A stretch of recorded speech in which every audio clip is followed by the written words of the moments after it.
si los niños pequeños van a pasar a sus respectivas clases. Si no, todos nos quedamos aquí para escuchar la palabra de Dios. Y he pensado que en este primer domingo del año debería de compartir, de hecho lo voy a hacer, una historia que es muy conocida por todos ustedes. Seguramente la han leído en muchas ocasiones, pero que contiene muchas enseñanzas interesantes para nuestra vida y sobre todo para comenzar un año bien, en victoria con el Señor. Y es poner todo lo que Él nos pide sobre su altar, sin miedo, sin temor, sabiendo que el Señor, cuando nos pide por nuestra parte un esfuerzo, un sacrificio, lo que sea, el Señor siempre de alguna manera u otra lo va a recompensar y lo va a ver y lo tendrá siempre presente. Quiero llevarles al capítulo 22 del libro del Génesis, el primer libro de la Biblia, donde se habla de la famosa historia de el sacrificio de Isaac, lo que se conoce en hebreo con el nombre de Akedat, terminado en T, Akedat Yishak, la atadura de Isaac. Mientras están buscando ese pasaje, les voy a poner delante una serie de preguntas para que a lo largo de esta semana reflexionen y mediten en ellas. Sé que hay gente que toma nota durante los mensajes, otros después lo hacen cuando lo vuelven a ver porque queda todo grabado.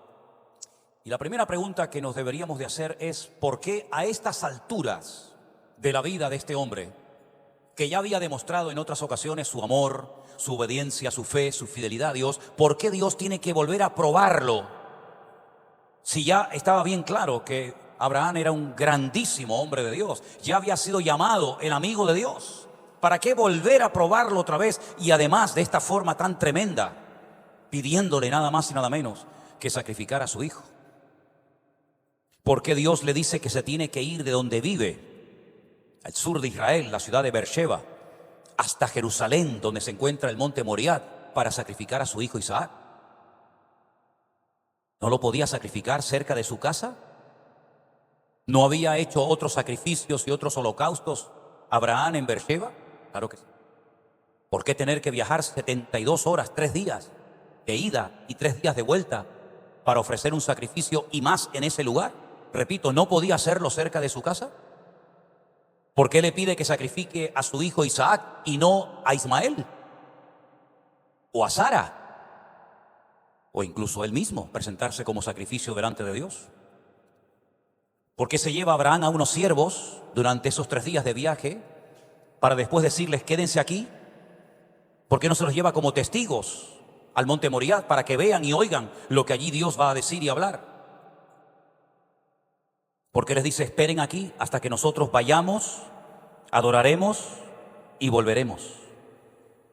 ¿Fue consciente Abraham cuando le dijo a sus criados, que en algunos comentarios dicen que podían ser Eliezer, su hombre de confianza antes del nacimiento de Isaac, y tal vez algunos dicen que podía ser hasta Ismael, que se lo llevó también?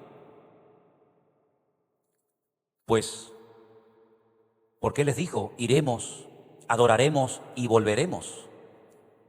¿Sabía realmente que los dos volverían? ¿O fue algo profético que él dijo y no fue consciente de lo que acababa de decir? Porque quiero decirles que siempre cuando hablamos de Abraham nos referimos a él como el patriarca Abraham, como el amigo de Dios, como el hombre que fue justificado por la fe. Pero ojo, también el libro de Génesis literalmente nos dice que Abraham fue un profeta. Abraham era un profeta de Dios. ¿Profetizó Abraham cuando dijo iremos, adoraremos y volveremos? ¿Qué significa? Porque lo enfatiza el pasaje, que los dos iban juntos, Abraham e Isaac. ¿Tiene algún significado el hecho de que la Biblia enfatice de que el padre y el hijo iban juntos? Tenemos el concepto, la idea, porque a veces lo hemos visto en alguna película o en algún dibujo en la escuela dominical, que Isaac era un niño pequeñito, pero nada más lejos de la realidad. Se calcula que Isaac tenía en este momento aproximadamente como unos 40 años. Y es en la espalda de su hijo de 40 años que le pone toda la leña que llevan desde Beersheba, caminando 3 días hasta el monte Moriah. ¿No había leña en el monte Moriah? ¿Tienen que llevar la leña desde Beersheba? ¿Por qué le dice a Isaac que Dios proveerá un cordero? ¿Sabía Abraham que realmente Isaac no sería muerto? ¿Sabía realmente que en lo alto de aquel monte pelado, donde no había nada, ni seres humanos, ni árboles, ni animales, ni nada? ¿Sabía de antemano Abraham que arriba se iba a encontrar a un cordero que iba a morir en lugar de su hijo Isaac? ¿Lo sabía? ¿Lo profetizó y luego Dios lo respaldó? Hay un pasaje en el libro de Hebreos muy interesante que yo, antes de entrar a estudiar el capítulo 22 de Génesis, quisiera leer.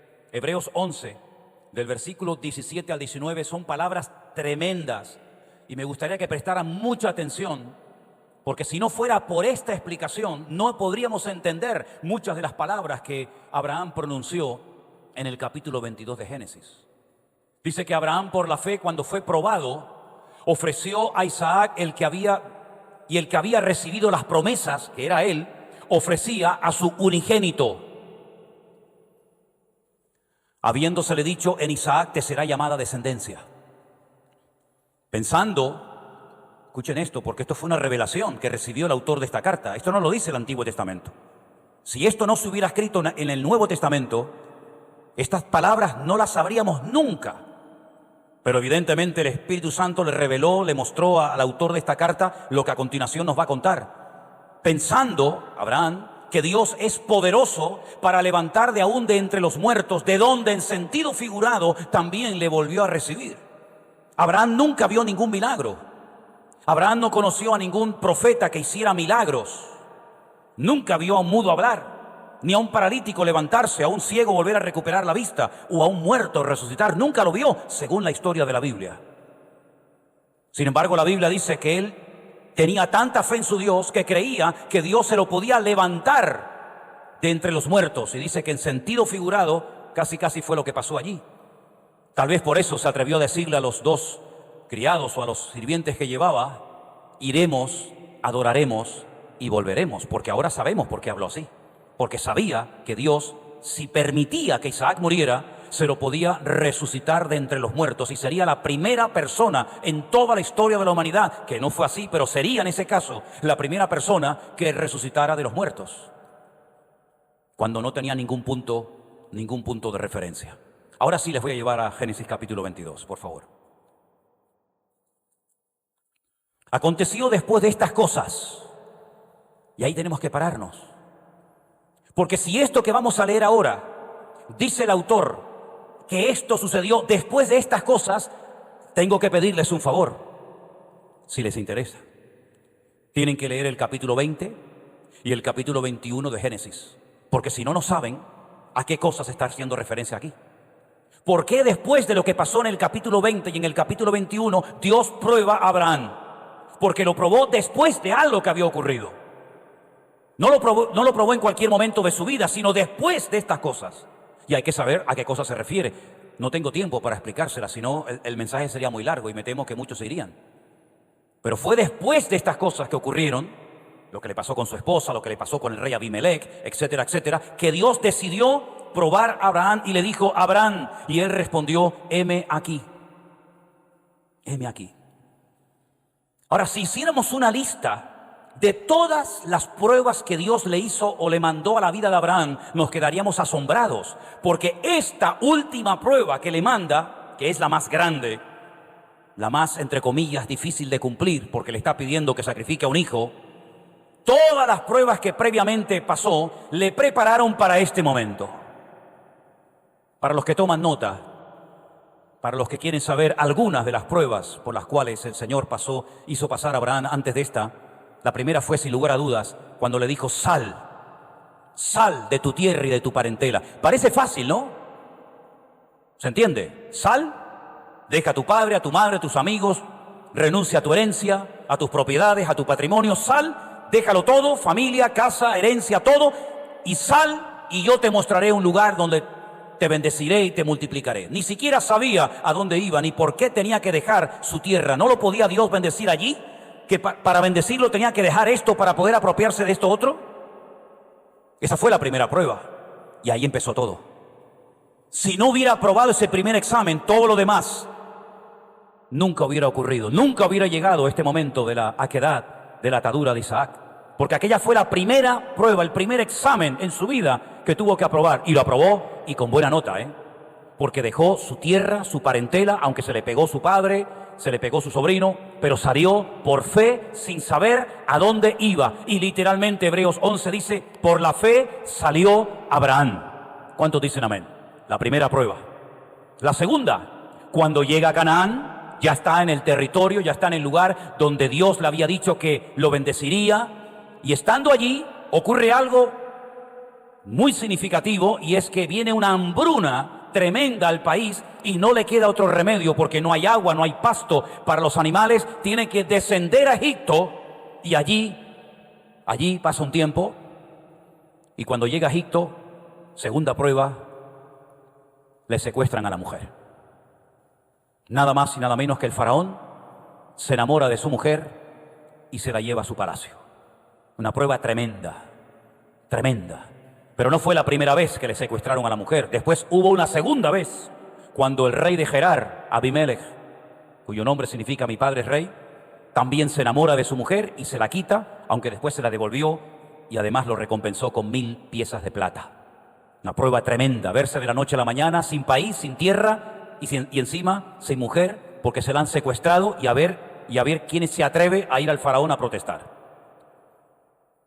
Tercera prueba, cuando tuvo que enfrentarse con el rey Kedorlaomer y con todos sus aliados, porque se entera de que su sobrino Lot ha sido secuestrado por reyes terribles, muy poderosos, fieros, y que se han llevado a Lot, su sobrino, secuestrado. Y tiene que armar a sus criados, ir hasta el norte de Israel y allí pelear con ellos, vencerlos y recuperar a Lot y a sus bienes, y de ponerlos otra vez en libertad. Una prueba tremenda. Un hombre que no era un guerrero, un hombre que nunca había ido a la guerra, pero Dios lo usó con la edad que ya tenía para obtener una gran victoria y liberar a su sobrino Lot. Y parece que una prueba trae a la otra y otra a otra, y así sucesivamente, hasta que llegamos a una prueba tremenda, donde Dios le revela por primera vez en la historia a un hombre que todo hombre que quiera formar parte del pacto, del trato, del propósito, del plan de Dios, tiene que llevar en su cuerpo una marca que lo va a diferenciar de aquellos que no creen en ese Dios, una marca que los va a diferenciar de las demás naciones paganas e idólatras, y me refiero concretamente a la circuncisión. Y él tuvo que circuncidar a todos los que estaban en su casa, incluido a Ismael, que tenía 13 años, y por si fuera poco, la Biblia dice que él, asimismo, con 99 años, se tuvo que practicar la circuncisión.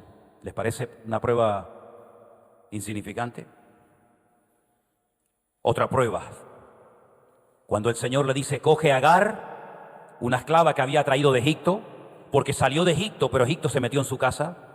Coge a Agar y a su hijo Ismael y échalos, y no te preocupes que yo cuidaré de ellos. Otra prueba tremenda, cuando tiene que despedir a su hijo amado Ismael y Agar. Pero sin lugar a dudas, la prueba más dura y difícil de todas las que tuvo que atravesar es esta. Cuando el Señor le dice, toma ahora tu hijo, versículo 2, tu único, Isaac, a quien amas, y vete a la tierra de Moriah, y ofrécelo allí en holocausto sobre uno de los montes que yo te diré. Si leemos con atención el versículo 2, da la impresión en español, en castellano, que Dios le está dando una orden. Toma ahora a tu hijo, a Isaac, y sacrifícamelo.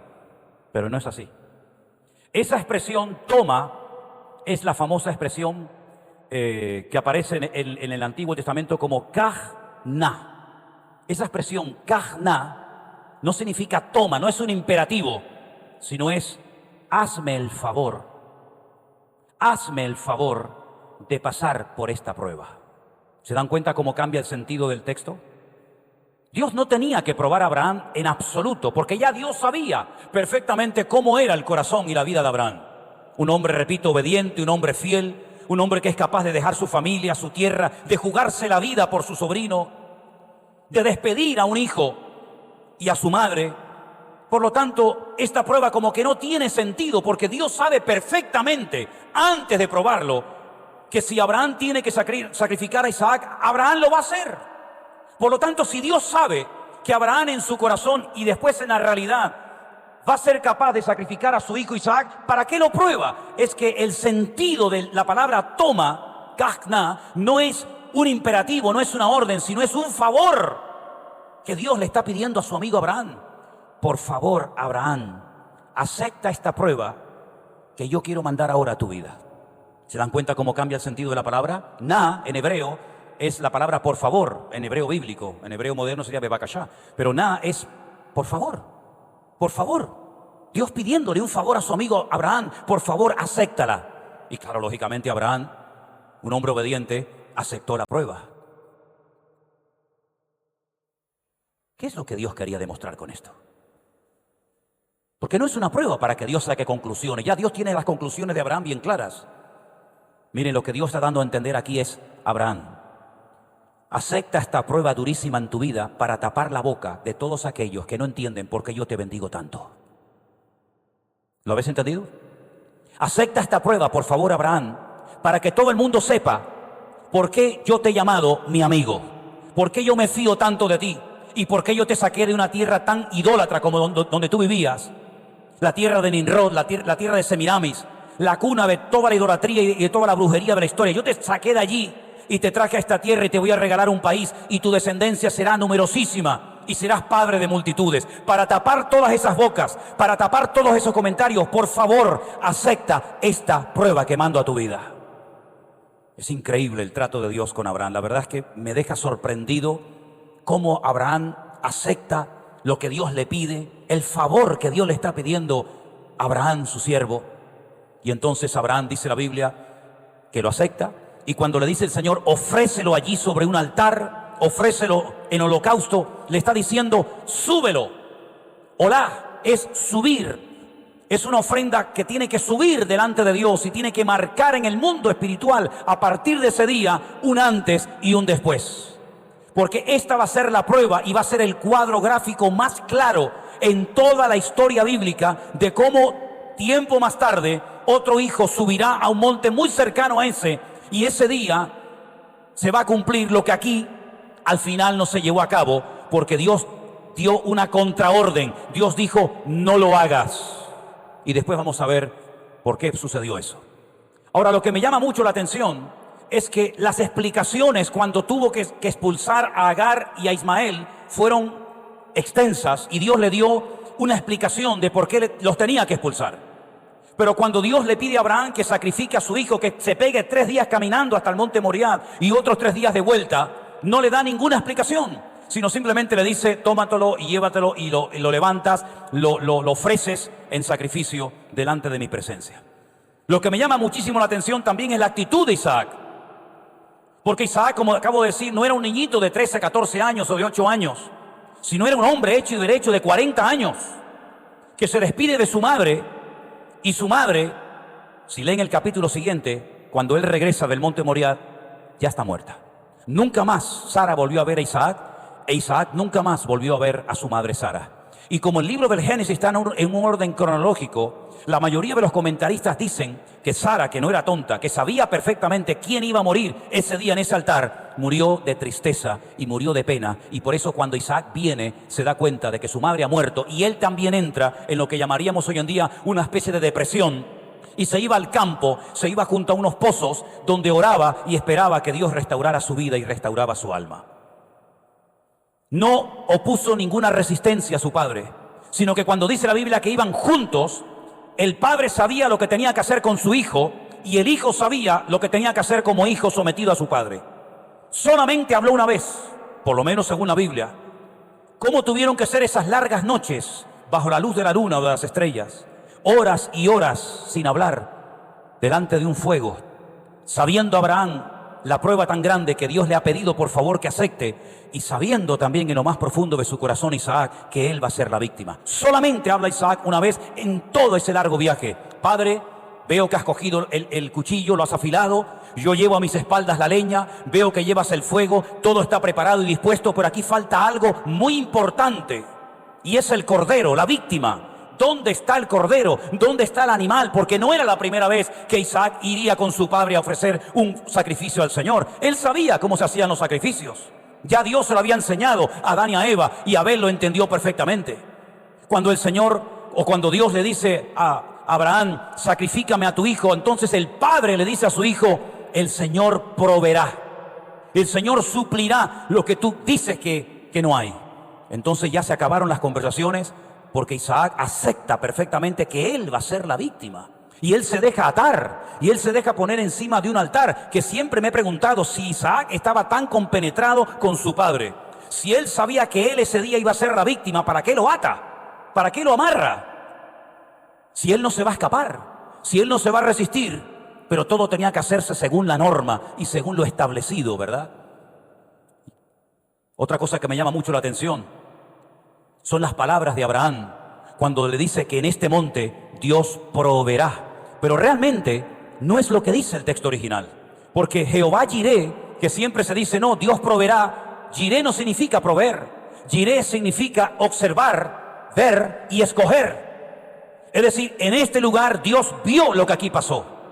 En este lugar Dios tomó una decisión, Dios escogió este monte para que el día de mañana en este monte Él viva y Él more con su gloria en el famoso templo de Jerusalén. Si ustedes leen, por ejemplo, Segunda de Crónicas, capítulo 3, versículo 1, dice literalmente así: comenzó Salomón a edificar la casa de Dios en Jerusalén, en el monte Moria. Hebreos capítulo 11 dice que Abraham salió sin saber a dónde iba, pero buscaba la ciudad cuyo arquitecto y fundador es Dios, y dice que la vio, la saludó y la confesó de lejos. ¿Qué fue lo que Abraham vio en el monte Moriah?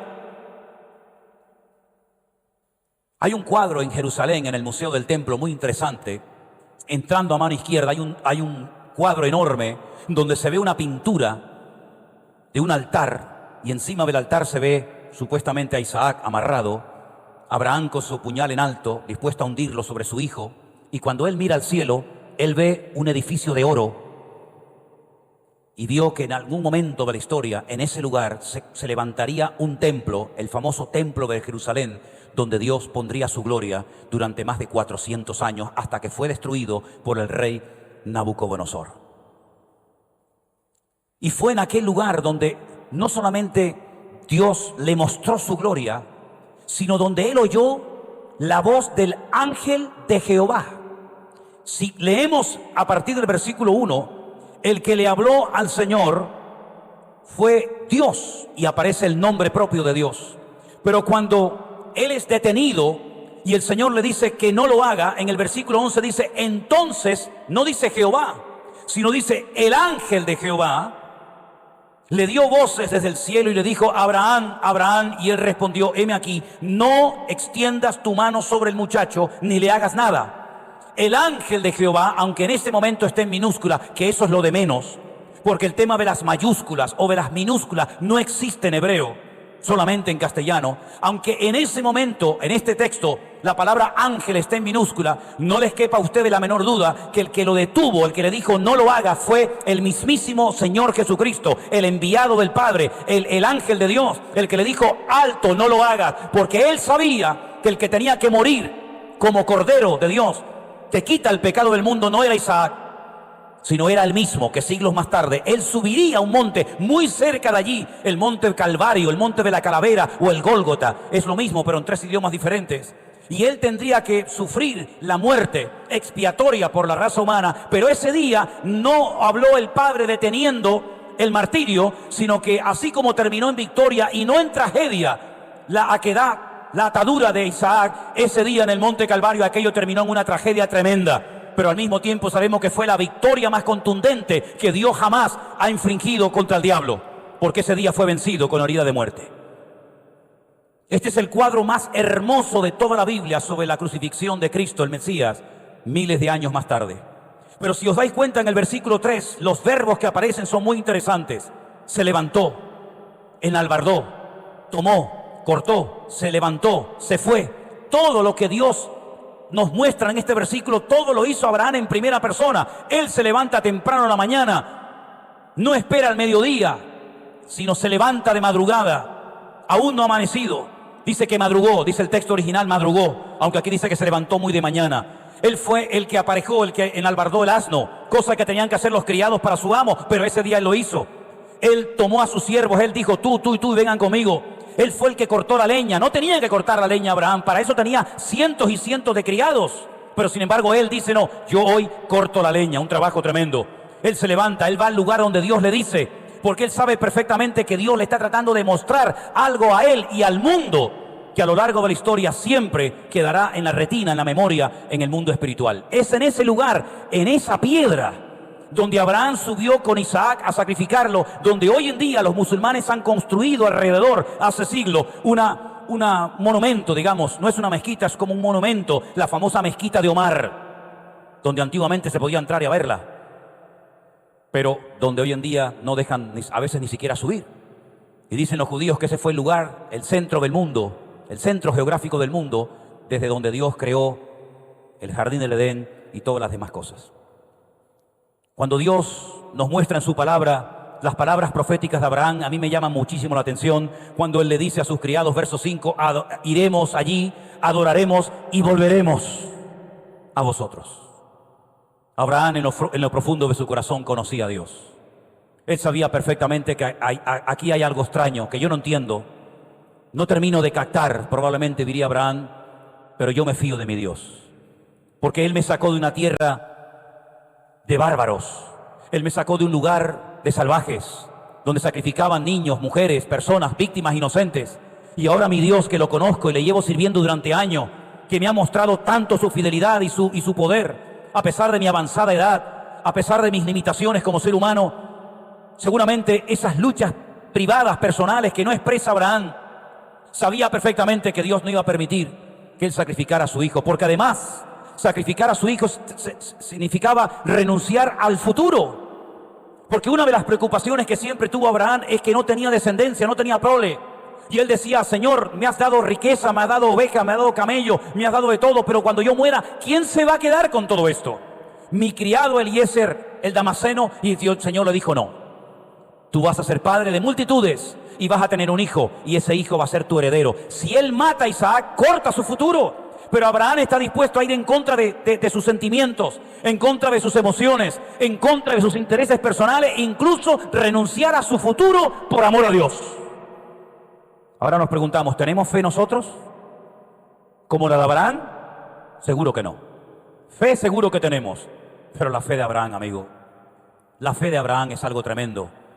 Porque Abraham pone su amor a Dios, que también lo tenemos nosotros, lo pone al servicio de la orden de Dios. Él pone sobre el altar su vida antes de poner la vida de su hijo. Y él, antes de salir de Berseba, ya en su corazón sacrificó y mató a su hijo. Solamente falta el momento, el lugar y la ocasión.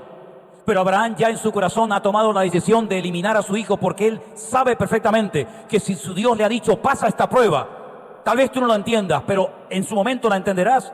Él se fía de su Dios, porque él por su Dios ha sido capaz de recibir burlas y críticas. Él fue capaz de cambiarse el nombre cuando era un viejo que no podía tener ninguna posibilidad de ser padre. Él es capaz de cambiarse el nombre para que todo el mundo se burle y se ría de él. Él es capaz incluso de ver cómo su propia esposa duda y se ríe de la promesa de Dios. Él es capaz de decir a su padre, me voy, y si me voy sé que renuncio a la herencia, porque nadie podía dejar el hogar paterno mientras el padre viviera, porque automáticamente quedaba desheredado. Él es capaz de jugarse la vida cuando no es un soldado, no es un guerrero, pero él es capaz de irse hasta el norte de Israel para pelear contra los 5 reyes más poderosos de su época y vencerlos y derrotarlos para salvar a su sobrino. Él es capaz de decirle a su sobrino Lot, elige la mejor tierra, la que tú quieras. Si vas a izquierda, yo voy a la derecha. Si coges la derecha, yo voy hacia la mano izquierda. Y le da la posibilidad al pequeño de tomar la decisión cuando el tío podía haber dicho, no, yo me quedo con esto y lo que sobra te lo quedas tú. Pero él le da a Lot la posibilidad de escoger qué tierra quiere vivir. Y dice que escogió las mejores tierras, la llanura del Jordán, donde había tierras fértiles, donde había ríos, donde había agua. ¿Y qué le quedó a Abraham? ¿Qué le quedó al viejo Abraham? Nada, piedra sobre piedra, desierto, un lugar donde ni las cabras quisieran vivir. Pero cuando él se separa de Lot, dice que el Señor le habla y dice, yo soy tu escudo, tu galardón, tu estandarte, te extenderás al norte, al sur, al este y al oeste. ¿Por qué? Porque él sabe que aunque en el campo de Lot hay fertilidad, y en su terreno hay piedras, él sabe que con la bendición de Dios, una semilla encima de la piedra da más fruto que una semilla en tierra fértil. ¿Por qué? Porque la bendición de Dios no la tenía Lot, sino la tenía Abraham.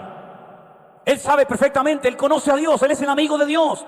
Dios incluso cuando decide destruir Sodoma y Gomorra, tiempo más tarde, razona consigo mismo y dice, ¿cómo le voy yo a ocultar a mi amigo Lot, a mi amigo Abraham, lo que estoy a punto de hacer en Sodoma y Gomorra? Cuando yo sé positivamente que él le enseñará a su descendencia en el futuro acerca de mi persona y acerca de quién soy yo.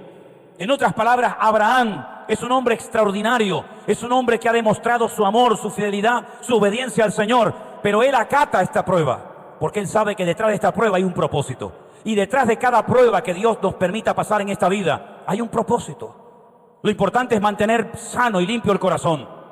Abraham nunca se quejó contra Dios. Abraham nunca dijo por qué. Abraham nunca preguntó, ¿y por qué otra prueba más? Otra más, ya no son suficientes las que me has hecho pasar.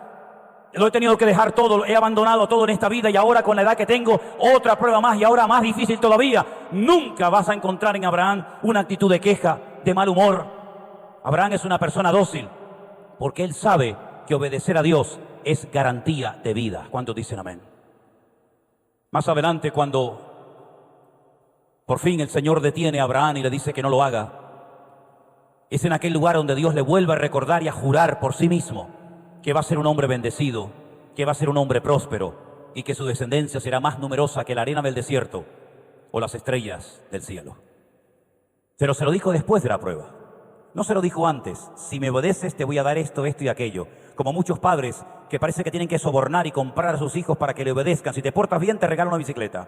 Si te portas bien te llevo de paseo. Si te portas bien te compro los zapatos. Si te portas bien te doy esto y aquello. Dios lo hace al revés. Dios dice hazlo y después ya veremos si te doy bendición o no te doy bendición. Pero el que conoce a Dios sabe que detrás de todo acto de obediencia y de fidelidad al Señor siempre hay una bendición de parte de nuestro Dios. ¿Cuántos dicen amén? Y si no hubiera bendición, igualmente le obedeceríamos, porque no servimos ni honramos al Señor por lo que me da, sino por lo que Él ha hecho en mi vida. ¿Cuántos dicen amén?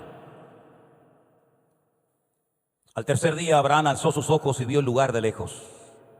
3 días caminando para llegar a un lugar a sacrificar a su amado hijo Isaac. ¿Saben ustedes por qué se inmolan muchos musulmanes? ¿Saben por qué quieren dar su vida? Porque es la gran frustración de haber sido descartados como la simiente de Abraham y quieren con su acto heroico, con su inmolación, imitar lo que Abraham estuvo a punto de hacer con su amado hijo Isaac. Pero no hay ninguna sangre de ser humano que pueda sustituir la sangre preciosa de Jesucristo. Solamente la sangre de Cristo puede perdonar nuestros pecados. Aunque pudiéramos inmolarnos, que no hay por qué hacerlo, aunque pudiéramos derramar hasta la última gota de nuestra sangre, aunque diéramos nuestro cuerpo para ser quemado y todos nuestros bienes a los pobres, si nosotros no hemos sido lavados y comprados y redimidos por la sangre de Cristo, todo acto, toda acción, toda obra que pudiéramos hacer no sirve absolutamente para nada. Permítame ponerles un ejemplo. Dios le dice a Abraham, sal de tu tierra y de tu parentela y sale. Dios le dice, echa a Ismael y a Agar y lo hace. Todo lo que Dios le dice a Abraham lo hace. Sacrifícame a tu hijo y ahí va y lo va a hacer. Un día viene un joven y le dice al Señor, maestro bueno, ¿qué tengo que hacer para heredar la vida eterna? ¿Se acuerdan? Y Jesús le dijo, guarda los mandamientos.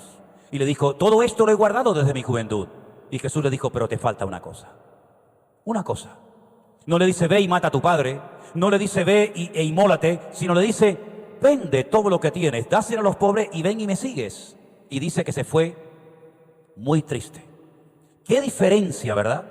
Abraham le dice, sacrifícame a tu hijo, sal de tu tierra y de tu parentela, expulsa a Ismael. Todo cuanto Dios le pide a Abraham, sin necesidad de darle una recompensa, de ponerle un caramelo en la boca para engatusarlo, lo hace a rajatabla. Y a este solamente le pide una pequeña cosa, sí, una pequeña cosa, como es desprenderte de esas cosas que te dan esa falsa seguridad, convertirte en un discípulo mío y pasar a la historia como un Pedro, un Juan, un Santiago y un Pablo. Y dice que se fue muy triste porque no le hizo ninguna gracia lo que el Señor le pidió. ¿Y nosotros hoy en día? Si el Señor nos pide esfuerzo, ¿estamos dispuestos a hacerlo? Si el Señor nos pide renunciar a algo, ¿estamos dispuestos a renunciar a ese algo? Lo que nos pide el Señor, ¿seremos capaces en este primer domingo del año de ponerlo sobre el altar y decirle, Señor, heme aquí, cuenta conmigo? Es interesante notar que a la última iglesia de la Biblia, la de la iglesia de la Odisea, la que aparece en Apocalipsis capítulo 3, el Señor ya no le pide cosas. El Señor no le ordena cosas, sino el Señor le aconseja. Te aconsejo. Qué diferente el trato, ¿verdad? Cuando el Señor le decía a Abraham, Abraham, acepta esto, y Abraham decía, heme aquí, Señor, aquí estoy. Ahora la iglesia de la Odisea esa iglesia de los últimos tiempos, esa iglesia fría, esa iglesia indiferente, esa iglesia apática, esa iglesia que no sabe si entra o sale, si cree o no cree, esa iglesia que no sabe ni lo que quiere, aunque es rica, es próspera, tiene de todo, dice que no le hace falta de nada. El Señor le da consejo y dice, si alguno oye mi voz y abre la puerta, entraré a él, cenaré con él y él conmigo. ¿No creen que tenemos que volver atrás y recuperar la fe del patriarca Abraham, el amigo de Dios? ¿No creen ustedes que hoy, primer domingo del año, sería buenísimo que le pidiéramos al Señor, nosotros como hijos de Abraham, porque somos hijos de Abraham, por la fe? ¿No creen ustedes que deberíamos de pedirle, Señor, danos la fe de tu siervo Abraham, para que este año, cuando nos pidas algo, como orden, como imperativo o como favor, da igual, pero que cuando tú nos pidas algo, digamos como tu siervo, heme aquí estoy, cuenta conmigo, sabes que puedes contar conmigo? Hermanos queridos, Abraham es un ejemplo tremendo y al mismo tiempo el Señor le dio el privilegio de poder conocer personalmente al Señor Jesucristo. Y ustedes dirán, ¿y cómo dices eso? ¿En qué te basas para decir que Abraham conoció a Jesús? El mismo Señor Jesucristo lo dijo. ¿Nos fiamos de las palabras de Jesús? ¿Las crees? Jesús dijo, Abraham vio mis días y se gozó. Si ustedes realmente fuerais hijos de Abraham, creeríais en mí y os gozaríais, como mi siervo Abraham vio mis días y se gozó. Y le dijeron, ¿tú viste a Abraham? Abraham te conoció a ti, pero si no tienes ni 40 años, evidentemente eran dos frecuencias diferentes. Eran conversaciones paralelas que nunca se iban a encontrar en ningún punto del camino. Pero claro que el ángel de Dios, claro que el Señor Jesucristo se manifestó a la vida de Abraham como a otros tantos. Y en aquel momento, el Señor Jesucristo como verbo de Dios, aún no encarnado, sino simplemente como ese verbo ahí, esperando su momento, su hora y su ocasión, sabía perfectamente que algún día, no en un altar, sino en una cruz, porque los judíos levantaban altares, pero los romanos levantaban cruces.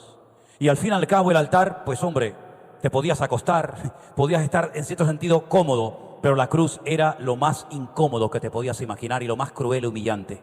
Y fue en ese lugar donde el Cordero, ese Dios proveerá, ese Dios verá, ese se humanó y se encarnó y ocupó tu lugar y mi lugar para que hoy nosotros podamos tener vida eterna y pasar de muerte a vida en el momento en el que invoquemos su nombre.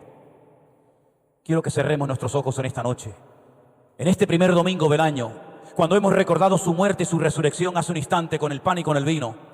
Cuando en este mensaje de Génesis capítulo 22 hemos visto cómo Abraham tipifica en ese monte a través de Isaac la muerte, la resurrección del Señor Jesucristo. Quiero que hoy en este momento y en este lugar y ustedes ahí en sus casas puedan decir, Señor, gracias. Gracias porque yo nunca he tenido que ser crucificado, ni dar mi vida, ni derramar mi sangre para perdonarme a mí mismo mis pecados, sino que tú lo hiciste por amor a mí y ocupaste mi lugar. Y ahora yo, aceptando a Jesús, puedo acercarme a la presencia de mi Dios confiadamente, con total libertad, y decirte, gracias Señor, por ser mi Dios y mi Salvador. Bendito sea tu nombre, oh Dios. Toda la gloria y toda la honra sea para ti, Señor Jesús. Ahí donde estás, dale gracias al Señor por este momento tan especial y tan importante que Dios nos está dando hoy, donde muchos hermanos nuestros alrededor del mundo lamentablemente no se pueden congregar, porque sus iglesias están cerradas, temporalmente o para siempre, como también hay casos, donde muchos pastores han partido a la presencia del Señor. Hoy el Señor nos permite estar aquí, delante de su presencia, recordando su amor por nosotros. A ti la gloria y la honra, mi Señor. Gracias te damos de todo corazón por el privilegio que nos das de poder estar aquí, Señor. Gracias, Dios mío. Gracias, Señor, por todo lo que estás haciendo en nuestra vida y por todo lo que harás. Así como tú viste lo que pasó allí en aquel monte Moriah, tú también viste, oh mi Dios, lo que pasó en el monte de la Calavera, en el monte Calvario, cuando tu Hijo amado extendía sus manos y te dijo, Padre, perdónalos, porque no saben lo que hacen. Aleluya. Gracias de todo corazón, Señor.